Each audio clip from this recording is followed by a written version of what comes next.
Hi welcome back to पैर association. दोस्तों मेरे सामने पे कुछ गिवेज है जर्मन शेफर्ड का और कल्चर स्पीच का। उसमें पार्टिसिपेट करने के लिए अगर आप लोगों ने अभी तक चैनल को सब्सक्राइब नहीं किया तो सब्सक्राइब कर देना और गिवेज का वीडियो का लिंक पाई बटन में नहीं टाइम्स के मिल जाएगा।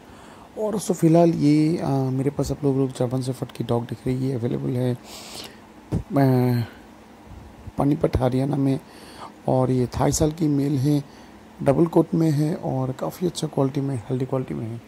सो if anybody required then cell numbers on screen. ये ऑल ओवर इंडिया तक डिलीवरी हो जाएगा। बहुत ही बेहतरीन क्वालिटी का है, हेल्दी क्वालिटी का है और रेडी फॉर ब्रीड है। And this is black mask और ये विथ की कैसे पेपर के साथ आएगा। So if anybody required then cell numbers on screen. और प्राइस भी काफ़ी रिजनेबल है। Price as per quality 35,000 is the price.